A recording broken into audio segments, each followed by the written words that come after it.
Hello and welcome to Bring Me to Quiz with me, Andy, also known as Angelabra. Hello, and me, Tom, also known as Aunty Ginger. I'm excited because people can see us now. Yes, how very visual. No one knows what I look like. This is weird for me. I don't like it. I post online. I never post as Andy. It's no, this is ruining me, actually. No, I always say Andy is Angela's manager. So there you go. Oh, And you can tell because I'm wearing that. I'm wearing the polo neck. I got my Simon Cowell top on. You look like Steve Jobs. Well, I'll take that. I mean, that's not a bad person to be, and at least the late, great Steve Jobs didn't have to go and stand next to Donald Trump. There are small mercies. So yeah, those who are watching this on, you can watch it or you can still listen to it if you listen to it in the car.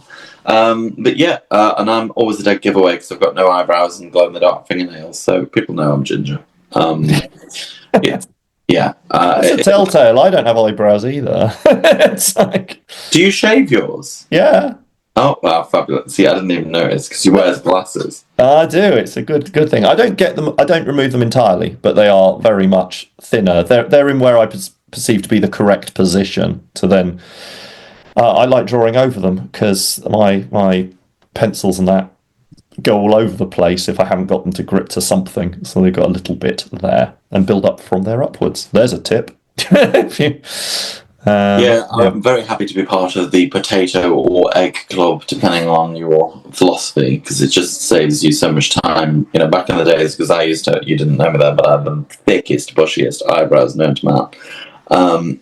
Really thick hair, and just science wouldn't put them down. And even I remember Lil gave me one of my first makeup lessons way back in 2016, and she was like, after an hour of doing my eyebrows, she was like, "We're gonna have to move on, otherwise we're gonna be here all night." And that was always the thing. So having them off, as much as sometimes people give me a weird look when I'm out and around as Tom, it's just easier. Yes. So here we are. We are face-to-face, we're live, and we're kicking, as it were. So what's been going on in your world? Well, my world. It's been, it's busy. We always say it's busy. It's genuinely busy. Like the amount of bookings I've had in the last week or two has gone through the roof, which is great. I've got like a handful of weekend dates left for the entire year now, so that's quite nice. A lot, a good chunk from Bop and Bingo, so we'll see how that goes. But so you've got some gaps to come. You never know. Actually, I have had good old discussion with the head of that particular place, and we've now assured venues are putting down deposits and all sorts of workarounds to ensure that they will not get cancelled. So it has to get a little more reliable, shall we say? But also, absolutely Dabulous is doing rather well, and I am picking up yet more private work, doing birthdays and things through Entertainers Worldwide, which is nice. But the big one this week was on the weekend. On Saturday, I went to a tiny little village called Moor Row, which is just outside Whitehaven in the Lake District. It's on the coast. And it was really nice. They booked me, having heard about me doing the other Lake District places. So they gave me a Premier Inn, which was nice. And it was called a working men's club, but they call it a social club because they don't want to. I'm not going to say with or without breakfast at the Premier Inn.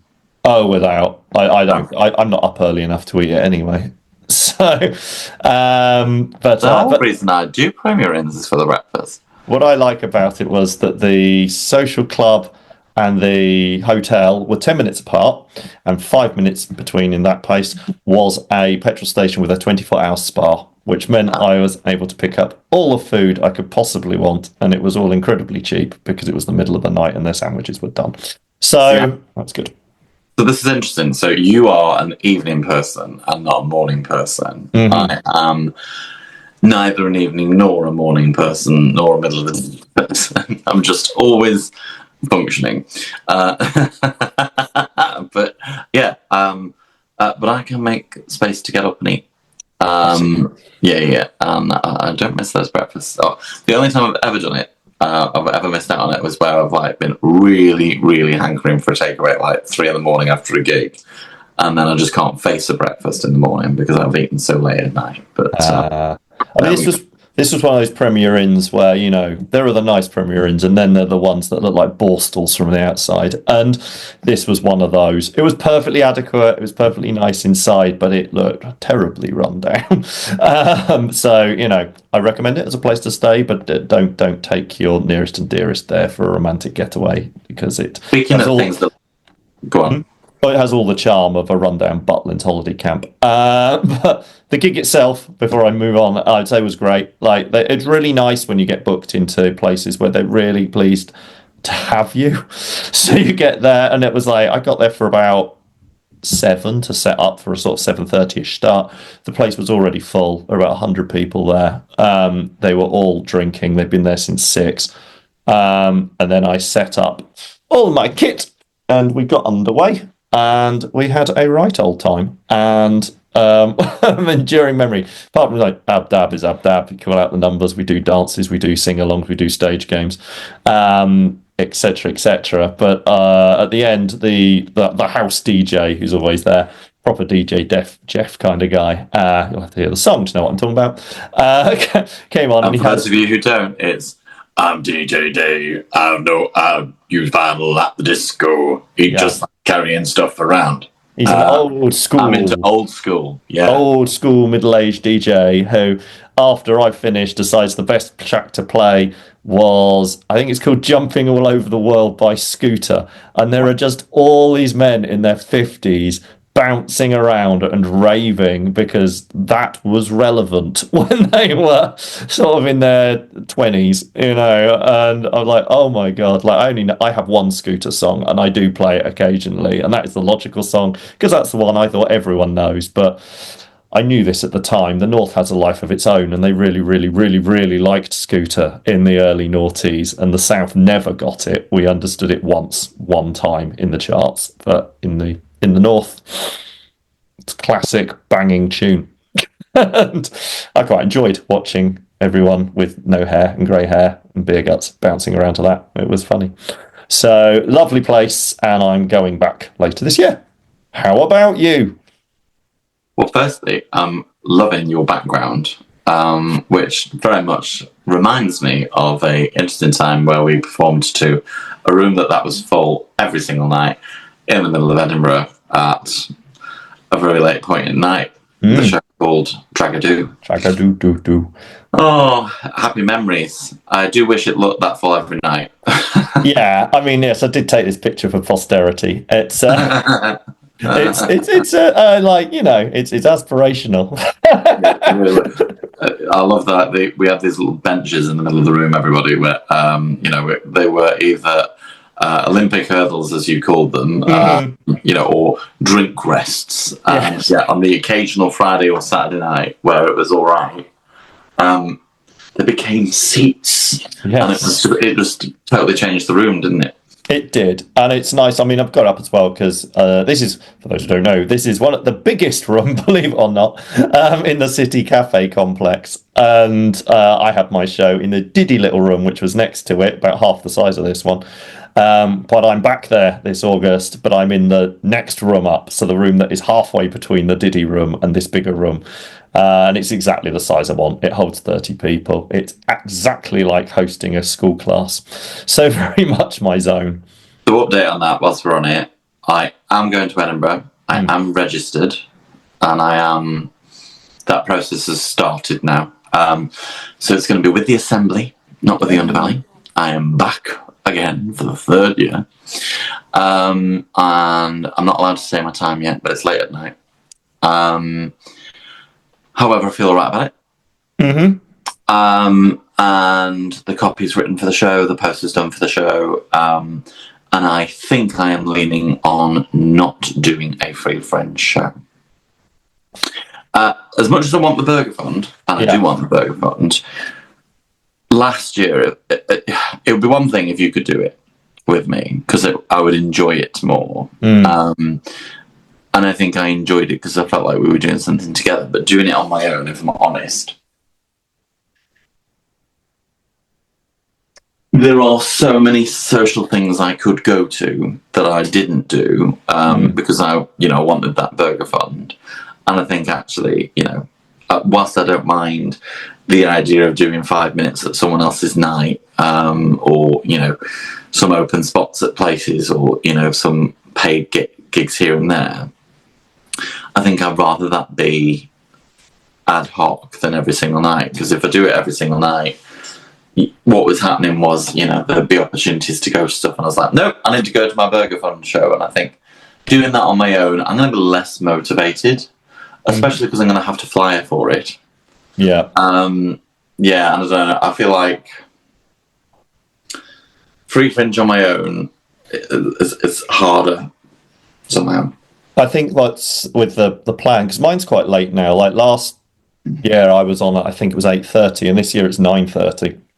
Which is absolutely correct, because the show I've designed is intended for people who can't keep quiet, are slightly drunk, and will want to interact.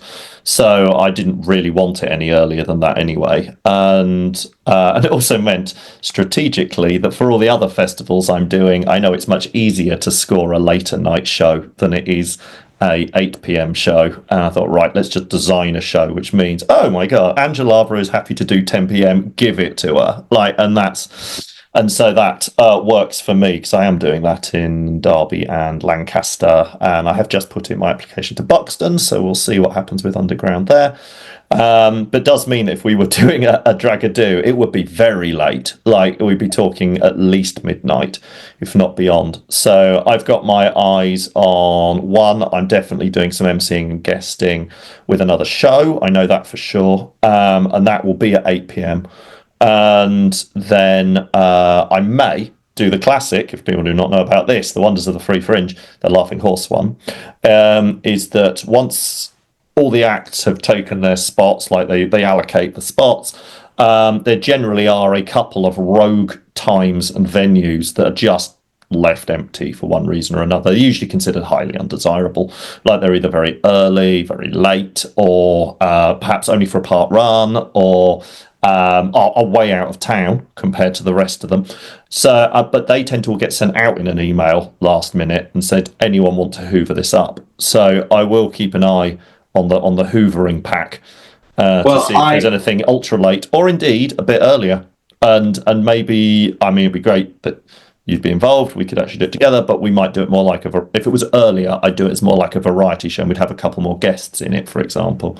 So the direction of travel, I'm pretty sure this is perhaps a little bit boring to listen to, so we can talk about it offline, but 20 to 11 looks like the direction of travel for my time for an hour. So early or super late at night, I'm open to. For ad hoc stuff, I'd love to do a bit of Dragadoo with you, but I don't think I want to do it on my own. We have to come. The reason anyone might not know is I'm not there for the whole month, whereas you are, isn't it? I'm there for 2 weeks. Exactly. Also, my accommodation, I'll talk to you about offline, because I have been offered my flat from last year again. We're trying to negotiate, because if I can get it at a better price than the place I've reserved, then that might go. And if that comes, then you'd be welcome to, if you want to crash. It's too late. No, but you could, you might want to crash. That would be useful. That would be good. Because I am now 50 minutes out of town in a really nice flat in the countryside. And Anna's coming up, as is Mia. I don't know. Now we're all visual. You've seen me keep doing this. It's because I keep opening and closing the door for the cat. So we have a really nice setup there. Yes. I mean, that was, people are like, the costs are huge, which they are. But for 2 weeks, we grabbed this flat for just over £1,000. So it is very reasonable compared to alternatives, but it is a 50-minute drive. 30 miles, it's not that far, it's just the roads presumably aren't that good. Yeah, I mean, you might spend half as much again on fuel, but it's still going to be a lot cheaper than staying in the centre. Oh, God, yeah. I mean, we're talking 60 miles a day. It's not that much, really. Well, you know what? I think it's completely valid. However, I'm a... you never know. I might meet a celebrity and they might want to come back to my house, and you never know. So I like to keep the idea of options open. Yeah. Plus, I don't know, driving for 2 hours a day, rather you than me. I do it for every gig I do. So it's so normal. But I think part of the draw of Fringe is that we get to forget about our lives for a month. You know, our mobile phones don't work properly because there's no signal, and we don't need our cars, and we can just, you know, I mean, last year I parked up the camper van in a fucking Sainsbury's for a month. It was marvellous. Them were the days. So, yeah, so that's a Fringe update, which I was going to do later, but we've done it anyway. Generally I'm fine. Doing lots of gigs. I did 2, not just 1, but 2 cover gigs, which happened to coincide with a couple of cancellations I had, which is really annoying. But I did 2 DJ gigs, which I haven't done for years. And I must admit, I quite enjoyed it. I was dead by the end of both of them, but I quite enjoyed it. So yeah, I think maybe there's life in the old girl yet to do the odd one.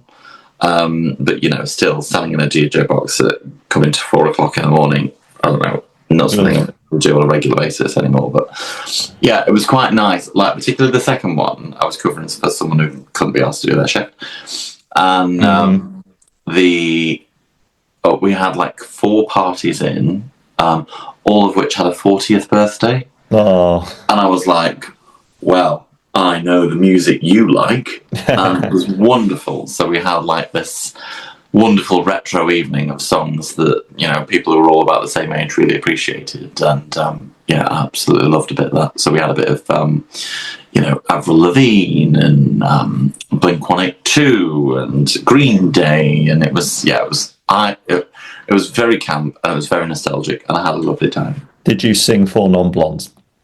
No. Oh my word! I would have on one of them, but I'm not on the other one.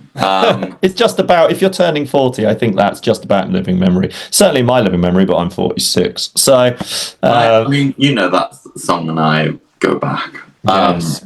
There aren't many gigs that I don't sing that song, but the second one we were having such a ball, I didn't really have to sing very much. So that was quite cool. So the gigs are good. I was going to say, I'm glad you clarified what a cover gig was, like you're covering for someone, because I suddenly had this vision in my mind.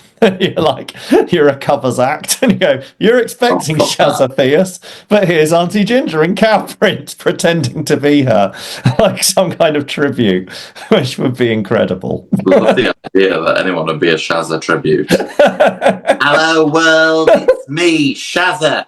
I'm loving her tarot readings, by the way. People look up Shazza Fierce, she's my drag daughter, doing tarot readings, and it's absolutely brilliant. And one of the things that really made me laugh, she said, this is your card for Valentine's Day. This is going to be you on Valentine's Day. And I pulled out the card, and it was the Hermit card. Which I adored. But yeah, I had a good run of gigs last week. Particularly enjoyed my DJ gig, which I wasn't expecting to, so that was really nice. I did Madura Castle bingo, and the people were just grateful that I wasn't Fanny Burns, which I have to say because I know she's listening. I know Fanny. But it was a really fabulous time. It was very, very busy because they loved the fact that it was someone new. That was marvellous. Just generally doing gigging the gigs. I've been writing lots for the Fringe show for Ginger's Problem area. I have jingles for that, which I'm really excited about. A composer friend of mine has done them, and I think they're brilliant. So yeah, I feel really good. Cool. Bring me to queer. Let's talk about the big issue this week. We've identified a comedy issue to talk about. Big issue! We are, of course, talking about the very big issue that is a BTK gig. Yes. So for those of you who are living under a rock or aren't in our circles and aren't following the news, BTK recently did the big new arena in Manchester. I think it's called the Co-op Arena, or no, it's the Co-op Arena. I'm not sure what name it goes by, actually. Do you know what it's called? No. It probably is called something like that. We've given up all pretense of art anymore when it comes to naming things. So I'm going to say Co-op Arena, Manchester. Here we go. This is live and in action. People. Live fact checking. You don't get this on Facebook. Yeah. No, you definitely don't get this. Yeah, it's called the Co-op Live. My apologies. So they're at the Co-op Live. So thousands of people, massive arena gig. Not the kind of thing that Angela and I, we wouldn't accept those kinds of gigs. But Peter, if you want to do it, good for you. Yeah. Not for us. No, I like an intimate show. Yeah, we like an intimate show in the Las Vegas room in the City Cafe. So Peter Kay is so effectively there were two hecklers that are sort of noted. One that kept on shouting garlic bread, garlic bread, garlic bread. Genius. And then another woman who I think shouted, "We love you, Peter." Right. Yes. And as I believe the facts are correct, that he had her, maybe the other guy too, but definitely her kicked out. Yeah. The one was like, "We love you, Peter," because he felt like it was disrupting the show. And as she walked out, he said, "Go on then, Lisa Riley," or words to that effect. And made a comparison to Lisa Riley. So she talked to the MEN, Manchester Evening News, and basically said, she was really upset because she's got thousands of people laughing at her at the comment of Lisa Riley. And what's been interesting in all the tweet bots is that people have been talking about, is it a fat joke because Lisa Riley used to be a large lady and she's not so much now, or isn't now, and therefore is it a fat joke, or is it that she's just a visual comparison? Yeah. And Peter Kay has come back to say it wasn't an insult, and this woman herself has come back to say, "I'm actually not that offended," which is not consistent.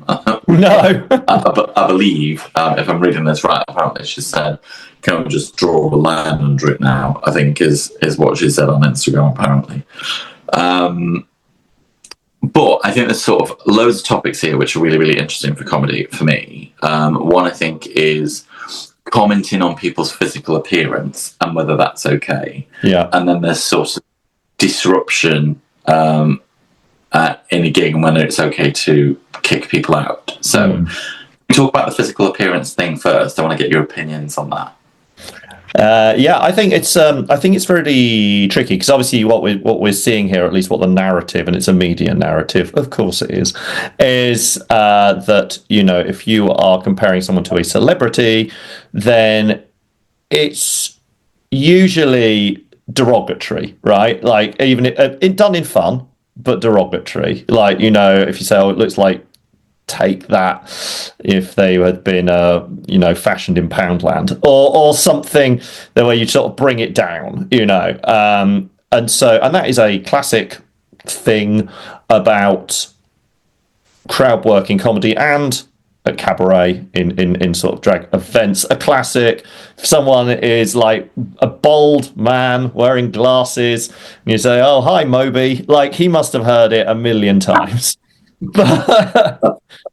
That's terrible. but it's that was going around comedy nights for years, and of course if I use it, and I have used it, because if I'm doing it's almost entirely, now I hate to say it, but it's almost entirely what I would call Angela drag queen work rather than stand-up comedy nights. I love stand-up, but it doesn't pay, and I'd rather focus on my big shows like the Edinburgh show and then do some comedy at like new material nights to test things out.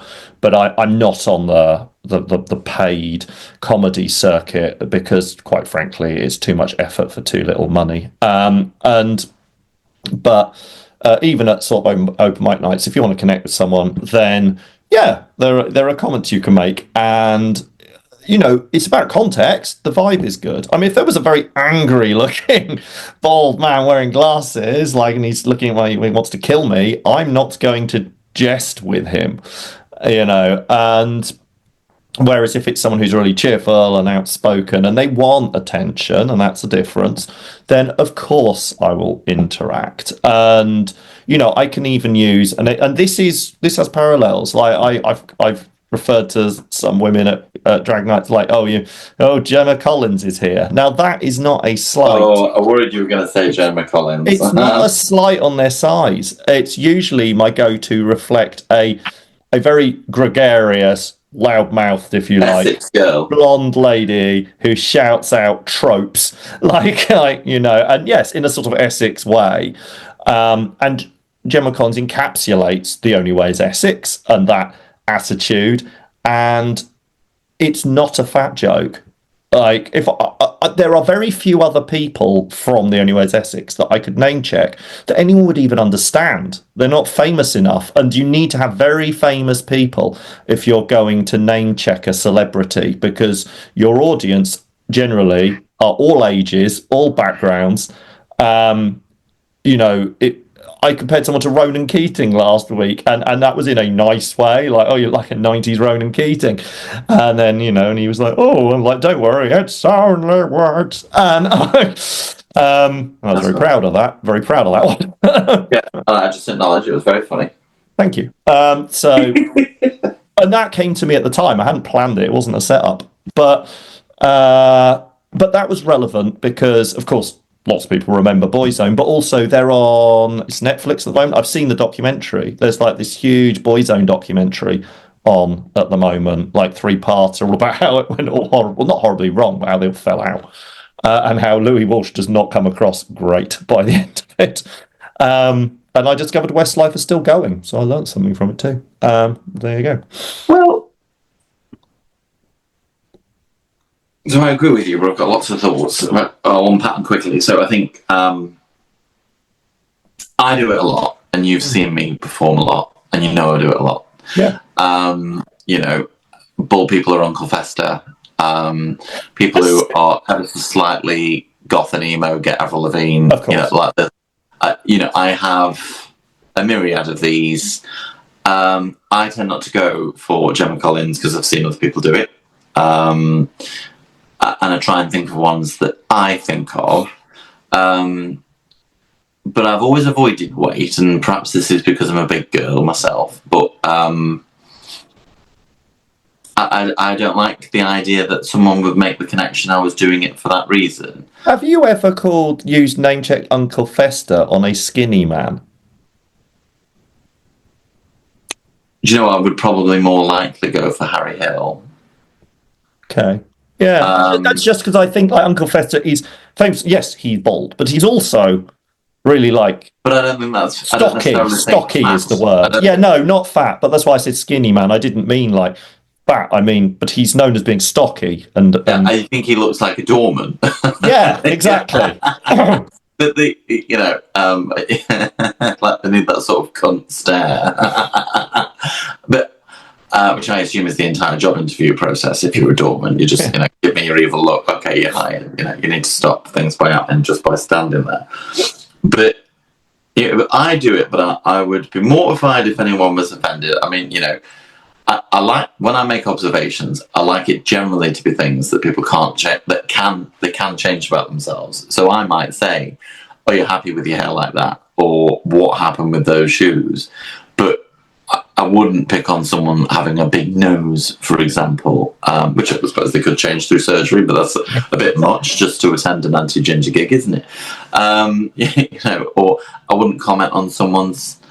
I wouldn't comment on someone having bad teeth. I might comment on someone having very nice teeth in a complimentary way. If someone's got they've done stuff to their teeth, if they've they've been to Turkey, kind of thing. I might do the Turkey thing, but I like to do it in a way that doesn't feel like it's Greg's and that it's it's a bit like I remember the joke I wrote years ago about my Fitbit material.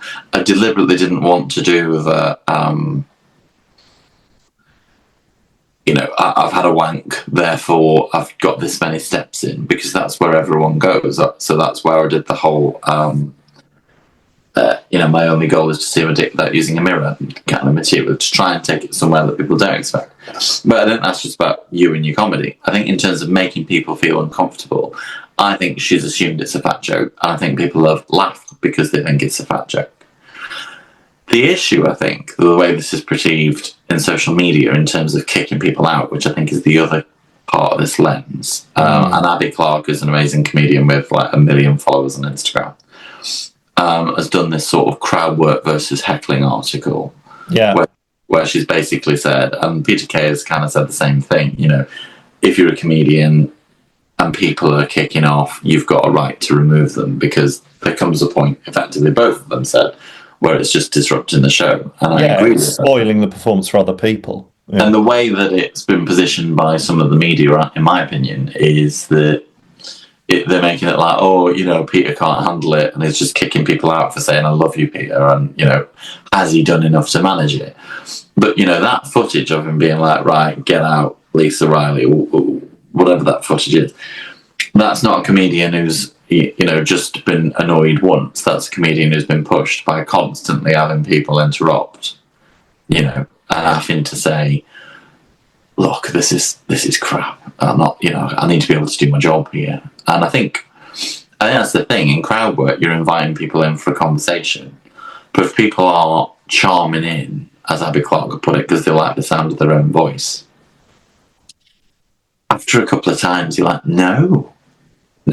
I think that there's a big context thing here, though, about where he was, because crowd work in an arena, you don't do it. You can't do it. It's not, you know, you could say, like, who's from here? Wait, that's about as much as you can do. You know, if you are very good at it, where she'll be like, you know, shout things from the top row, shout things from the middle row, you know, and so Jimmy Carr does some stuff in, you know, where he might invite a heckle section. That man well known for moderating his language when it comes to offending people. He will invite a heckle section. Yes. Right? What he won't do is, what do you do for a living in a big arena environment? Because it doesn't work. No, that's why people, a lot of people anyway, go to a comedy club. Like, you go to a comedy club because the comedian, with any luck, can see every single person there. It's amazing how many people you can see if you've got the lighting right and not blinded on the stage. You know, you can run a room up to 200 people, I should think, where you can actually talk about someone. But you have to be quick, because there's a lot of people who'll get bored very quickly with that kind of thing. So it is better to have more inclusive stuff. But once you are into arena level, I mean, it is live comedy, but to some degree, you may as well watch the DVD. You know, you haven't... It's worked content. It's worked content that's been done over and over again. It's essentially scripted. What on earth can you react to? You can't see the audience for a start. You know, unless you make a real point, and you know that's awful for the audience. You know, when they do, like, I see it on telly, they come off the stage and they talk to someone in the front row, but that is very much a structured bit, and the TV production has to be so good on that they have to follow down with the camera and follow what's going on, and then you have to hope that in the arena itself or the theatre they have video screens, because otherwise everyone beyond the first two rows, out thousands, will be like, what's going on? Like, I always find it quite funny when you see newer comedians who comment on things like people's physical appearance in the front row, and they don't make the person stand up or don't show anyone. You know, and they're like, oh, what horrible genes, and no one can see them. You know, it's better to say, well, let's let everyone see what we're talking about, because otherwise you've got no context whatsoever. And that's the whole point about those environments. You can't see it. So it's like, oh, well, I'm not included in this section, and unless you're going to describe them, you know, it loses impact so quickly. Yeah, it's like what just occurs to me, like, maybe I wasn't even doing this consciously, but when I'm running Abdab Bingo, like, I have stage games at the end of every round, and I have my winners from the 1-2 lines and house, and I bring them up, but we do it like a game show. So they come up onto the stage and like, what's your name? Where are you from? And I have different questions per each round. But then beyond that, if there's something I want to comment on about them, then I'm not, you know, and I'm not talking about their, you know, their nose or their ears. That's horrible. Yeah, obviously it's about maybe what they're wearing or how they, whatever. Yeah, everyone can see. Yeah, you know, that it's all part of the experience. You know, I'm not going to throw away a comment on someone while I'm just plodding around unless a lot of people can see, because they won't get it. So then there's technical stuff, but I think, kicking people out of gigs is all right. What I'd like to, and if you'd have been there, you might have more of an opinion on how much he was wound up before that moment where people get kicked out and if he did the wrong thing. And Peter is, of course, himself not the skinniest, so him to make a comment about Elisa Riley thing, was it intentional? I guess we don't know, but I think the problem with a joke like that, and I feel like it's the same with the Gemma Collins thing, people assume it's a fat joke.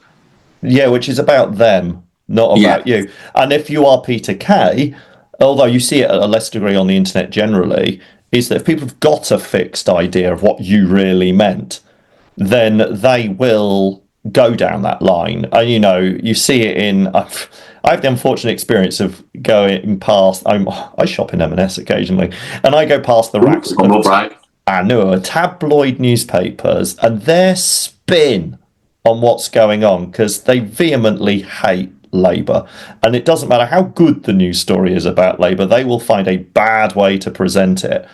And this is the same in all legends of media. If you have got a bias perspective, a bias, and even if you don't hate Peter Kay, but saying that he's in trouble will get you clicks, sell copy, whatever. Bad news travels way better than good news. So you will often take that slant just to generate outrage. That sort of the sort of thing the Daily Mail's done for 100 years. Generate outrage. Yeah. Clickbait, rage bait.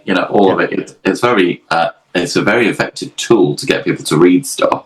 And I, without difficulty, managed to get lots of people to comment, and I put a post in it in preparation for this podcast. Yeah, I saw. I prepare very seriously for our podcasts sometimes. What was interesting, I had a few private messages about it for comedians who didn't want to comment in public. And one person had said to me, well, the interesting thing about drag queens is they get away with it because they've got a lower status. Yes, we talked about this, didn't we? Mm-hmm. Which was, it's not like it had never occurred to me, but it was fascinating to me because this was from a female comedian who was saying, from their perspective, women have a lower status than men as comedians. They're deemed as not as funny. And we as men who are drag queens have chosen to lower our status as drag queens who are not necessarily regarded as proper comedians, or we're not taking ourselves seriously, and therefore what we're doing is less good, or therefore there's less a requirement to be taken seriously, which is interesting because then part of my brain was like trying to do a joke, being like, well, you think it's hard for women in comedy, trying being a drag queen and taken seriously in comedy. But I think the reality is true that there's an immediate tension and joke if you're the kind of drag act that as a man dressed as a woman, that Miss Jason used to say something like this. People are already dialing into this fantasy that you're saying I'm a woman and this is true, and that's all already the first joke. But there's this also other interesting thing that therefore the comedy's not going to be as good or as serious, or because of what we've done to ourselves, we get away with more. It's tricky, and I think, but that is part of the, we're always trying to say there's lots of different expressions of drag, for example, but especially in a comedy setting, there is a perception of what drag is in comedy, and it does let you get away with a lot of things, and I think that's absolutely true. I discovered, like, when I moved into being Angela rather than just Andy doing comedy, and when I used to DJ, I'd never say anything like cheeky to people on the microphone, as Andy. But now, if I'm DJing or I'm just hosting and I happen to be at the decks and have a microphone, it's expected of me that I have, you've got to say, like, the venue owners will be like, are you going to say lots of like banter and like make fun of people? Because I really want that. They love it. They love it here. Do that. It's part and parcel of the expectation, but that does mean it comes with the other side, that trying to make serious points, even in comedy, like making, I don't know, a political joke or speaking out about trans rights, which would be very appropriate. You have to fashion it really carefully because it's not expected of you. I've now seen on TikTok mainly several trans comedians, and they are stand-ups, and they're talking about stuff that affects them, and it's funny and it's clever, and it's very much of the genre of stand-up. You know, this is my life, this is my observations, this is my personal take on it, and look, I've made some jokes, which I think is way harder for a drag queen. Yeah, there's another point I wanted to make, but there's like, we talk about this, like, you know, female comedians generally expected to be able to make jokes about men, and we're like, that's fine because that's punching up, and you're like, it is punching up, but isn't that worrying that in our society actually to do that is punching up, because we're saying that women are of lower status, so therefore it's funny to joke about the men because they hold the same position as like royalty or pop stars or something. I was talking to a relative of mine about this, and they were like, "Oh, you know, women comics aren't as funny." And I was like, "Why do you think that?"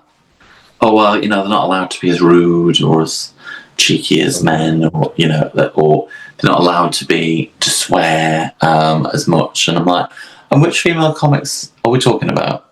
And they couldn't name them, which is not really a criticism. More, what's interesting is, I think there is this sort of greater status of power of men in comedy, and I think that adds to it. And when you get, you know, people like, I don't know, Ricky Gervais getting a Netflix special and a lower representation of women, you can understand why they're like, "Oh, but Ricky's really good." But I'm like, okay, but also spend a bit of time watching some women comedians, because some of them are really fucking funny. No, someone like Ricky Gervais, which I think I said to you, was like, you know, he's like, "Oh, I'm a bit anti-woke," and you know, and as far as I'm aware, as far as I've observed, like any comedian who says they're anti-woke is actually saying, "I like punching down, and people find it funny, so why not?" And it's like, what you mean is you're a 70s comedian, and we're back there. We will attack minorities we have nothing to do with, you know, we will denigrate women, we will just, you know, have a go at anything progressive, even though these people are the marginalised. Let's give them a good kick, because we all know that, don't we? Like, Ricky Gervais has a despair about his thing about, oh, what's queer, and oh, we're queering each other, and it's so like, oh, you are such a bitter old man attacking things that you don't understand, don't want to understand, and you would rather everyone goes ha ha ha, point at the freaks. But there's no consequence. Yeah, there's no consequence because he's got his money. Mm-hmm. He's been paid by Netflix, and whatever happens, happens. If he never works again, he will be fine. Yeah, and I think there are people who celebrate this untouchable part of him. But there we go. It's a fascinating subject to me, but you know, I think when you use drag as the mechanism for comedy, yeah, it's harder to be taken more seriously. Yeah, maybe it does allow you to get away with more, but I don't know. I think for me, I just still don't want to be the kind of person that makes anyone genuinely uncomfortable. No, of course not. I have. We've all done it, but not intentionally. But I don't intentionally do it to anybody. Bring me to queers. I want to talk a little bit about some competition news. Yeah, well, it's competition Really season, exciting. As we've been saying. Tis the season to get new drag venues. La la la la la. Yeah. Yeah, to get some money from the community, with people supporting their mates having a go at drag. Yes. But yeah, Dragtastic's just happened. It's just finished. The winner was a good friend of ours and yours. The Reese Wetherspoon. I'm so over the moon delighted. Yeah. Because I love every bit of that human. Mm-hmm. So dry, so deadpan. And I don't know if you saw, Russell T Davies did a post about them saying, what an act that is Reese Wetherspoon, with a photo of them.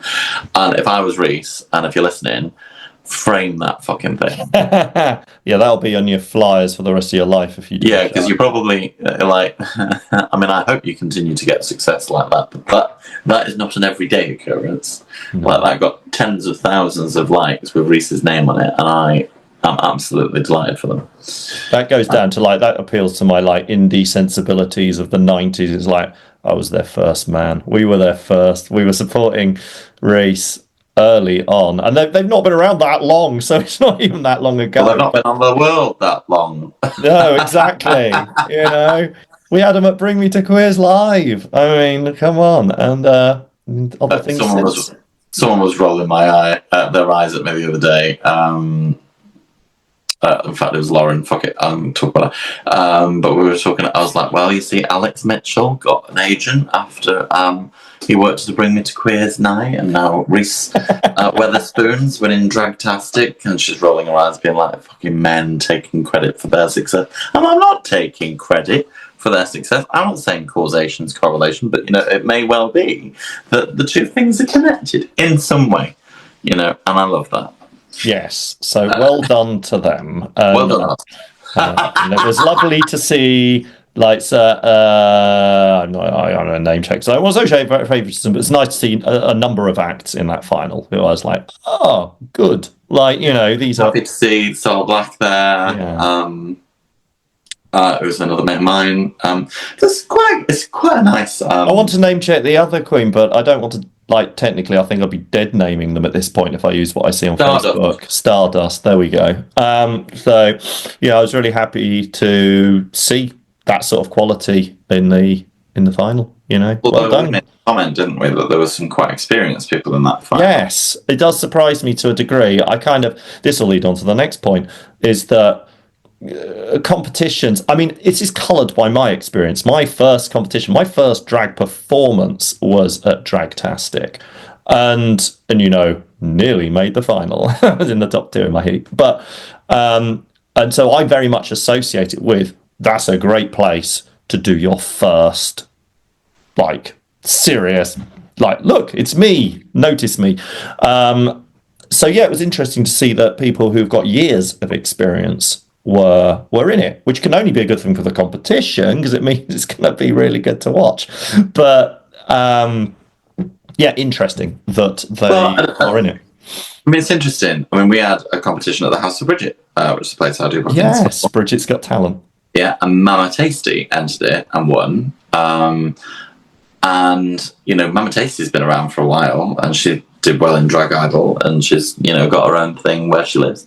But she wants to get into the Manchester scene. And one of the things that's interesting, I remember when Charcuterie, before she won, in Drag Idol, mm-hmm. a queen that I won't mention said to Char, apparently, that you're too good for this competition and you shouldn't need to do Drag Idol. And Char said to me that she'd said, well, yeah, I shouldn't. Thank you for the compliment. I shouldn't need this competition, but I do need this competition because there's no other way of getting in. And I think it is very difficult sometimes to crack the scenes, and that's where these competitions are great. Where I think they're trickier is when you're a slightly alternative act. So, unless you want to do a show where you're happy to sing Steps in Kylie on a Friday night at midnight, if you're doing, more unusual comedy or more character-based stuff, actually you're probably going to be a far better fit on Sunday Cabaret or 5 p.m. at the Cockatoo or Eagle or something than you are in those environments. This is what actually got me, because, I mean, no disrespect, the bar pop, they do what they do and they're very good at it, but I'm no expert, but from what I can see, they have a show team and they do the dances and they do organise things. I don't really see where Reese Wetherspoon fits in that environment, because they are alternative. They are a stand-up to and a visual comic as well. Like they really cleverly blend drag and stand-up, but they haven't come on and done a steps routine. They're extremely funny, and I think this is something I would say to Reese. And if you're listening, this is what we think. I think there are loads of venues that are going to be great for an act like Reese. But I think what a lot of these competitions do is they try and force everyone into one box and call it drag. And actually, I think there's a gap for people who do some stuff that isn't, steps on a Friday night, and it'd be nice to like have those other sorts of places, because I think it's interesting. It happens to me when I write to venues for a new gig, when I'm like, oh, I want to work with you, blah blah blah. Yeah. People will say to me, so are you a stand-up and party girl, or are you a sit down and chat, and they'll listen. You need them to listen to you kind of girl. Yeah. And the reason they ask that is it will depend on whether they give me a Sunday slot or a Friday and Saturday night slot. Yeah. Now, I prefer a Sunday slot where I can talk and do comedy and they listen, but girls got bills to pay. So... Well, jack of all trades here, got to do everything. That's the rule, isn't it? It's a creative choice, isn't it? How true you want to play to it. Those gigs require those things. What I've kind of, I was going to tell you about this, was because obviously with Dragtastic happened, Drag Idol has started to advertise. So if anyone listening wants to get in on the big competition, go and look up Drag Idol UK. Beware, there's other drag idols, to find out what venues are participating. And I've done Drag Idol 3 years now. I've been in it 3 times, and every time I have been a venue finalist in one or more of the venues of the 3 that I've applied to and participated in. And so I was like juggling in my head, do I do it a 4th time? Like, I know people do, but what's to be gained? Is it about exposure? Do it somewhere new where no one's seen me? That kind of thing. Like, that's a pretty valid reason for doing it. And then I think the decision's been made for me in that I've looked at when the initial, because not every venue has said when it's doing its heats, etc. But currently, I'm not available for any of them because I'm now booked. I'm not available on a weekend. I'm not even available on a Thursday. And this is then focused my thoughts like, is that a level for where you said for a competition, you'd be like, maybe I don't need the competition by dint of the fact that I'm actually doing fine. And I'm not doing fine for 50p, I'm doing fine for good money. And then at a deeper level, so I'm going to bang on now, is I did all these competitions. They're really fun. I really enjoy doing them. That's the main reason I do them. They're really fun. And it's lovely to see new audiences and do new venues. But have they led to anything? No, they really haven't. They haven't led for me to a single thing. What has happened is I've gone out, I bought myself a PA, I found myself some products that I know people will buy, like bingo. I've refined them. I've made it, in my opinion, the best drag bingo there is in the country. Blow some smoke up my ass. But then I'm using it because I can do my stand-up in it, I can do crowd work in it, I can do anything I want in it. It's mine. And maybe I don't need that path, and maybe there are plenty of other queens, comedians, who can do the same. Actually, there's a hell of a lot of audiences out there if you go looking for them, and you don't have to go down that narrow path. Some will, because they're well suited for it, but not everyone has to, in my opinion. I mean, I couldn't agree with more. I have said for years, if you have a good attitude, a car, and a PA system, you could work 7 days a week. Yeah. And that is true. Like, there is work out there, and if you're prepared to graft, and there are loads of people who I love that have an alternative route, that don't do a drag queen residency or 7 days on the circuit. Tess Tickle, who's got her drag buses, and she's going out on tour in the van doing her own show. You've got the girls that go out overseas, and they go work in the Canaries or whatever. Betty Bangs, who runs her own stuff in the straight pubs. You've got loads of people who carve their own route in the world, and not even performing. Drag doesn't have to be about performing. You've got some amazing makeup artists, you've got people who are wig stylists, people who do jewellery, or they just do seamstressy. Drag doesn't have to be about performing, and also doesn't just have to be about the circuit. If you are Lavoie and you put on and you hire a theatre, which she's done for years before Drag Race. Hire a theatre, people buy tickets to see it. You can do whatever the fuck you want. You could do all stand-up, all cabaret, as long as they're happy and they keep buying the ticket. It's up to you, you know. Circuit's only one route of income, and this year, you know, I had a bit of a shock that 5 of my venues either stopped doing drag altogether or had budget cuts, and one didn't want me back and one I didn't want to go back, you know. And collectively, like, well, that's 5 times 3 or 4 dates a year. That gives me at least 18 dates to fill. That's a massive gap in my diary. So all of this, you know, well, you have to get money from the circuit and you have to crack it a certain way. Yeah, Drag Idol's a great route if you want to hit the circuit. But if actually what you love is working in drag, there are lots of other ways of doing it. I think the thing is, and that's why, despite others' best opinions, I keep going with Fringe, because albeit that is kind of a, certainly the way that I go around doing it, which is slightly the way that perhaps different than you do it, I treat it very much like a trade fair where I'm expecting to make a loss, or at best break even. And I do it in a very expensive way, particularly the accommodation is one of those ways. Yeah. But I get a great media list from it, and I would say what I lost last year, I have gained in the opportunities that I've got from it.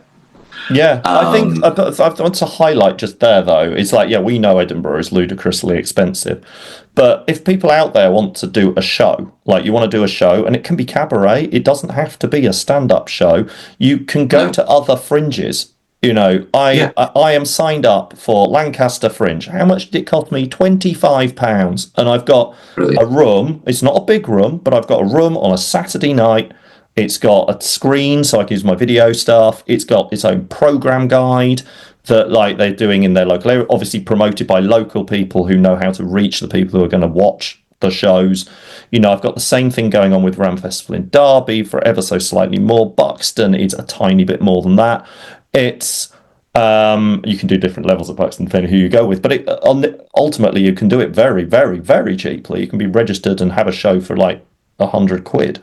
You know, it's and as I've just said, some of the others for far less than that. That if you want to get a show out there and you're prepared to do a bit of work to promote it as well, and you think it's worth seeing, then you know, you don't have to be Lavoie. You do not need thousands of pounds to take over big theatres. It would be stupid anyway. You know, if you've got a room with 30 people in it, that's a great starting point, especially if they're all paying tenner. You know, you're going to make some money. Absolutely right. Like Leicester Comedy Festival, it's happening now. You know, those are the that are coming to Fringe are currently doing their work in progresses. Yeah. You know, because actually by the time you go into Edinburgh, the show should be in a good place. Oh, it's got to be ready, yeah. Yeah, like, I think people who are going up to do a month-long whip in August, you are wasting your money. Yeah. Because, you know, you've got all the biggest names in media there in the world, and they're like, you want to see you doing a whip? Not really. If you're going up to do a couple of days because you want to watch a couple of shows, fine. But, you know, you want to go up with a show that you're proud of and that's red, you know. And I think it's so difficult. Like, but I think finding different ways to make money out of drag is what people need to be doing now. Yeah.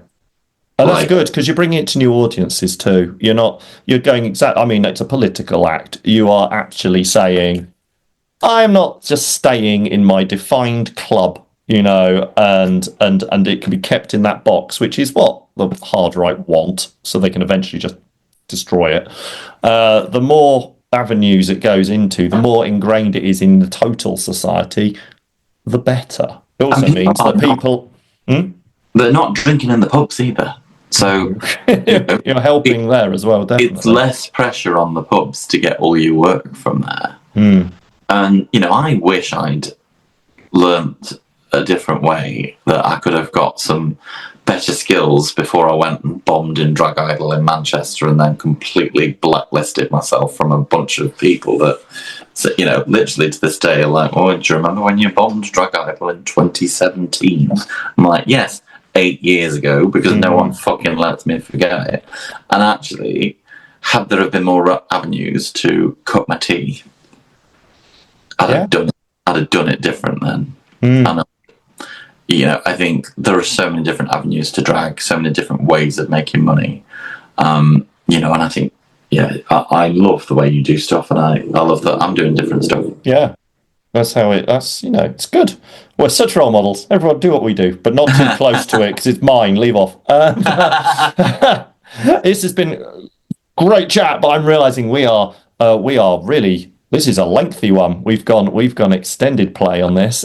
So shall we play our My Worst Gig this week? Yes, let's play our My Worst Gig, and then, let's talk about what we've got coming up. Fab, let's do that. Bring me to queers. Reese Wetherspoon. I would say my worst gig experience was a few weeks ago. It was the start of January. It was that week, the first weekend in January, where we had all those snowstorms. And it was when I was meant to do my Heat 1 of Dragtastic at Bath, which from Newcastle to Manchester is like a 3-hour drive. So I woke up Sunday morning and it was like proper snowing. So I was like, should I even go to Manchester? But my kind of like thought process was, if my street is fine, it's like a quiet street. I thought if my street was fine, then surely the motorway will be fine, because they're not going to grit my street, but they'll grit the motorway. So I went anyway to do this Heat 1, because I don't really have a lot going on in my life. And I set off in my little Ford Fiesta, putting it to the test. My 2005 Ford Fiesta, which I do have an Oxford University bumper sticker on, which I find really funny because I didn't go to Oxford University. And on the way there, it was so snowy and rainy, it was like not visible at all. But I was very brave about it, and I made it to my heat in one piece. It was only after the heat on the way back where things got absolutely crazy. It went from like very rainy and icy to like proper full-on snowstorm. So I was driving back, I was still in half drag. So at that point, if I was found, would I even be identified, or are they just like, who's this beautiful woman who's had an accident in the snow? I don't know. It was so snowy, we could only use the left lane on the motorway, because the other lanes were completely like covered in snow. Even the left lane was crazy icy. We could only drive 30 miles an hour. We were all driving 30 miles an hour. And then all of a sudden, all the cars in front of me, and you could barely see as well, barely see off a couple of cars in front of you, but all the cars in front of me suddenly, like instantly slammed on their brakes and stopped. And I was trying to stop my little Ford Fiesta as much as I possibly could, but the ice was icing, and I was literally so close to hitting this van that was in front of me. And I did not want to hit this van. So I turned to the left to just go on the side slip road bit. And it was literally like in a cartoon when on a cartoon when they're in ice and they swerve. It goes left and then it goes right and you can't like control the swerve. I actually felt like I was in a cartoon. I eventually got it to go on the slip road. So I avoided hitting this van. Not realising that like I could have gone over like the barrier after the slip road. I'd just gone because it was like on a hill. You could not see what was after the barrier. And I literally had a moment of thinking like, if my car doesn't stop now, I'm going over this barrier. And like, that's it, that's the end. But luckily my car stopped before I hit the barrier, so it was fine. Like I was very proud. I managed to not hit this van and also save my own self. I just did a pause there in case like the readers of the podcast want to applaud my good driving skills. You can cut that out if not. So I was just sitting there, my car stopped, having deep breaths at the thought that I've nearly died. And then I realised that I'm Out of Love by Anastasia was playing on the radio. So at least if I died, they'd find me with a good song. There were some questionable songs on there. Well, if I was found dead and they recovered me, and like City That Walk was playing, I'd be very upset. And then there was no damage to me on my car, so I kind of just went back on the road and carried on. And then it was when I got like a little bit ahead that I found out why everyone had stopped in the first place. There was like a big next lorry the front of the lorry, it was like fully sideways. It was landscape. So the head of the lorry went into the side, like the middle side of the motorway. And there was just a big thing that said next on it. And I don't know why. Like, I was just very like shaken up when I started driving it and I saw this next lorry. And it was also very foggy. So as I was approaching this next logo getting clearer and clearer, I just had one like crazy thought in my mind. I was very like, I was in shock and I was crazed out. And my first thought was, that's a weird place to put a next advert. Like, I just thought it was a massive billboard they'd put in the sky. And then I realised, oh shit, that's a next lorry that's gone sideways.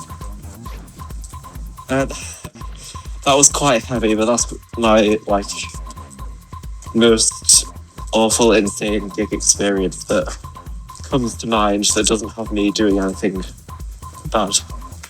But I think, although yes, I nearly died, and yes, I had the fright of my life, and yes, I still don't know how to process it, it was all worth it because I got to hold hands with Jackie Love on stage, so it was fine. Bring me to queers. That's great. Oh, fab. Good stuff. Happening to us all. Of course, if you are a performer and you've had a worse gig or a memorable gig, we don't mind, a weird gig, then do get in touch. You can leave us a voice note and we will broadcast it. I say we might, we will. We don't have that many. So just send us those. What have you got coming up? Yeah, I was going to say, me, I've got my diary. Look at this. Physical diary, people.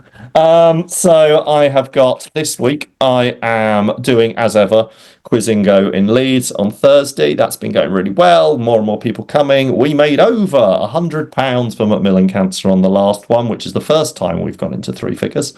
So that's really worthy. And it's really, really good fun. So that's at the Traveller's Rest in Leeds on Thursday. Then on Friday, I'm at what I've renamed. It was called like Disco and Karaoke, and now I've called it Angelabra's Karaoke Cabaret, which is at the Havelock Inn in Blackburn. I'm doing that, so that is, as it says, a lot of karaoke, but me also being hilarious throughout.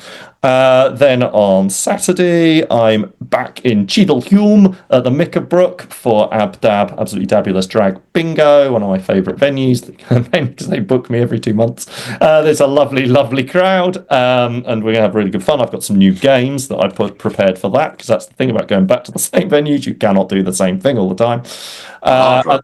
And then I will jump across to next week, where again, Quizingo's on Thursday, but then I am in Sheffield on the Friday doing a charity bingo night, which I'm sure they'd love more people. They said they're virtually sold out, but there might be tickets for Jubilee Sports Club. And then I am at the White Line in Kimberley near Nottingham on Saturday with Absolutely Dabulous. And then on Sunday, I'm doing a private function. No one can come to that.